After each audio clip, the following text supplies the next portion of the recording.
इस समय मैं खड़ा हूं उन लोगों के साथ में जिन लोगों ने लॉकडाउन के दरमियान काफ़ी समस्याओं का सामना करा।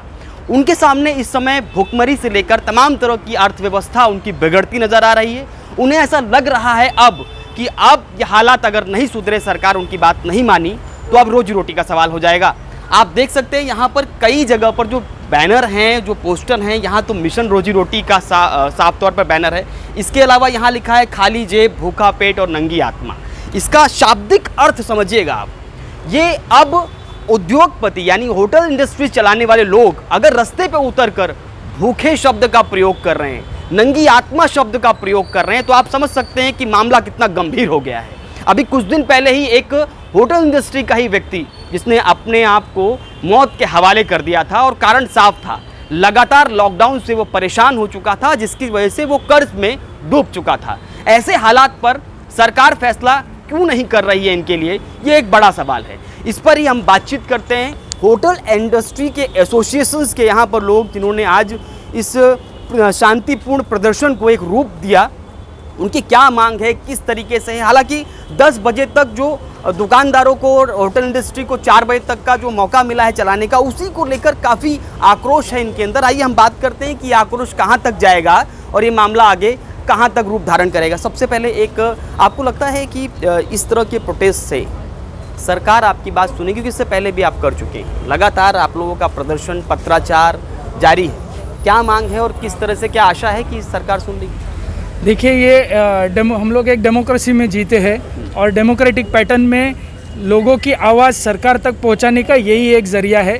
हम लोग कोई हल्ला गुल्ला नहीं कर रहे, तोड़फोड़ नहीं कर रहे, कुछ नहीं कर रहे। हम लोग सिर्फ चाहते हैं कि हमारी आवाज़ लोगों सरकार तक पहुँचे, और ये पहुँचाने का शायद हमने ज़रिया जो चुना है वो है हमारे डिस्ट्रिक्ट कलेक्टर, क्योंकि आज वो हमारे डिस्ट्रिक्ट के एडमिनिस्ट्रेटर है। उनके थ्रू हम चाहते हैं कि हमारी आवाज़ सरकार तक, यानी कि हमारे चीफ मिनिस्टर तक पहुँचे थी कि हमको आज कमाने का मौका दिया जाए। 4 बजे तक जो होटल ओपन रखने का जो परमिशन दिया है, दैट इज़ यूज़लेस। 4 बजे तक होटल में 10% भी धंधा होता नहीं है, बिज़नेस होता नहीं है। जो भी रेस्टोरेंट में बिज़नेस होता है वो मैक्सिमम बिज़नेस शाम को होता है।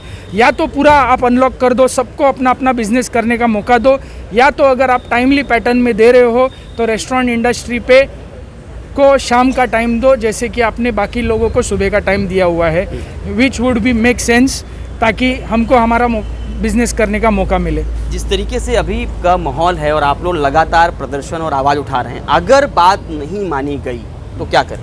तो अगर बात नहीं मानी गई, इतना करने के बाद सरकार हमारे नहीं रिक्वेस्ट सुनता है कि हम पूरा महाराष्ट्र लेवल में के दारूबंदी करने के लिए आगे सोच रखा है। पूरा महाराष्ट्र के एसोसिएशन, सभी एसोसिएशन हमारे साथ में है। हम इसके आगे 4-5 दिन 8 दिन वेट करेंगे, उससे आगे हमारे पास वेट करने की ताकत नहीं है। हमारे स्टाफ रोड पे आए हैं, हम स्टाफ रोड पे आए हैं, और हमारा एक होटल के पीछे 50 आदमी जुड़ा हुआ है। उन सबको रोड पे लेके हम, और कंप्लीट महाराष्ट्र में दारूबंदी की हम सोचे हैं।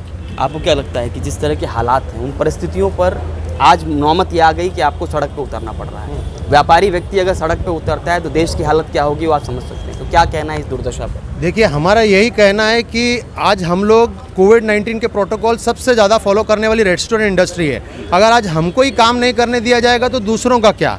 और अगर आप दूसरों को दे रहे हैं, जैसे कि जिम्स को 8 से 10 बजे तक अलाउ किया है, स्पास को अलाउ किया, अच्छी बात है, उनकी भी इंडस्ट्री है। उसी तरह हमारी होटल इंडस्ट्री को भी काम करने देना चाहिए, और इसका ज़रिया सिर्फ मीडिया है, जिसके थ्रू हम लोग सीएम साहब के पास ये हमारा निवेदन दे सकते हैं कि प्लीज़ और प्लीज़ हमको स्टार्ट करने दीजिए, क्योंकि लास्ट टाइम भी हमने अच्छे कोविड-19 प्रोटोकॉल्स फॉलो करके अपना काम किया था। इस बार भी हम काम करेंगे, और अगर ये नहीं मिला तो ना जाने हमारी इंडस्ट्री का क्या होगा, कितने ही बैंकक्रप्ट हो जाएंगे और कितने ही हमारे एम्प्लॉयज़ अनएम्प्लॉयड हो जाएंगे।